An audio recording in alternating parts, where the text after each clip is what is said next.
How has DTECH 2026 been for you all this year, and what are some of your objectives this year? Yeah, so we've been a regular at DTECH for a long time. This is one of the most important trade shows on our trade show circuit. It's kind of the first show that we have to start every single year. And we've always got a big booth. We've always got a lot of product here. And over the years, it has served a number of purposes. I mean, obviously showing new products, demonstrating our solutions to customers. But as we've grown over the years, it's also become a great place for us to just continue to connect with our customers, build deeper partnerships. We always have an event for our sales reps to thank them for all the hard work that they do. We do that here at DTECH the night before. We always have an event for our customers just to thank them for their loyalty and supporting G&W Electric. So this is a big event for us, multi-days. Your booth has a lot to show off here. Why don't you take me through, just start walking and showing me what you're primarily discussing this year with customers. Yeah, so I'll give you kind of a flavor of some legacy technologies that are still very relevant to the industry, but also some new stuff too that's really driving the growth of the company in the future. So this guy right here is a pad mount switch. This is an SF6 insulated device, which is a technology that G&W has been manufacturing since the mid-'60s. So it's been around for a long time, but the reason why I'm showing it, this is a very relevant solution for customers in our C&I space, particularly data centers.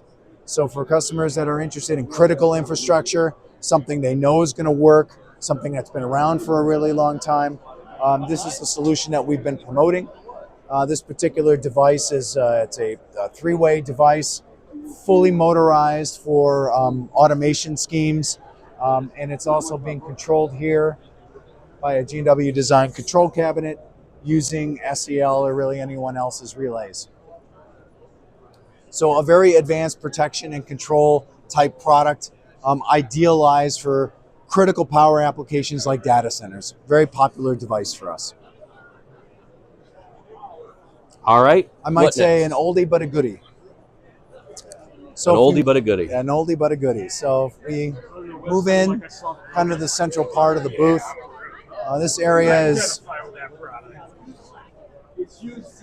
where we're demonstrating our power grid automation solution. So Laser is the group within G&W Electric that does custom integration and programming of our devices, our hardware, with really anyone's relay or control, and we're able to do custom programming, integrating all these devices together, test it at the factory, and also help customers commission this before the product is fully energized.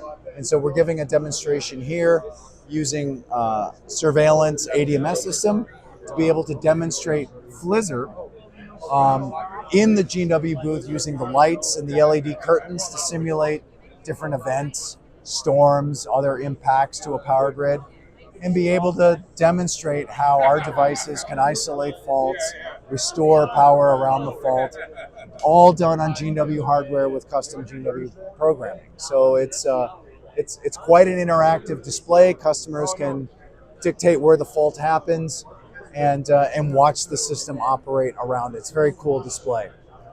John, this is quite an impressive booth. In 2026, the conversations all focus on load growth and data centers and the impact of the transforming grid as a result. Where does G&W Electric see your place in all of that in 2026? Yeah, so the utility market is booming for a variety of reasons. So is the C&I market, particularly with data centers. We serve both of those markets loyally for many years. A lot of the products that you're seeing here are commonly bought by those customers. And the device that we just showed you, that SF6 insulated device, is, like I said, common for power, premium power applications. But the automation solutions are also critical to both utility and to C&I customers. But we have some other cool stuff too. This large device that you're seeing at the back of our booth is our 72 kV recloser. It's being used for a variety of applications to improve reliability of 72 kV and below circuits outside the substation, but it also has the capability of augmenting the existing protection and control a utility has with a very unique pole-mounted type device that you see here. It's big, it looks cool, and it makes a big noise when it operates. So it's a fan favorite here. And the last product I'd like to demonstrate, moving on to a more modern generation of switchgear. So if I showed you SF6 insulation before, this is solid insulation switchgear. So no gas, no oil, solid insulation. It's a set it and forget it type of device. And a lot of the features that we're adding to this type of equipment is advanced sensing, which is a new product that we've introduced this year. G&W has recently invested in high accuracy voltage and current sensing to help customers improve the visibility of the grid and be able to identify not just voltage and current issues, but be able to identify problems with power quality, harmonics, all the things associated with inverter-based resources and what that does to the grid. And so we're augmenting our switchgear with these high accuracy sensing capabilities so that we can help customers be able to see these issues happen on the grid. Utilities come to your booth, John. What's the one takeaway you want in their mind? That we are flexible, that we listen to you, that we want to develop a solution that works for your system. We're not here to pitch a product, a package, or something that you may not need. We want to be flexible. We want to be your partner. We want to be here for the long term.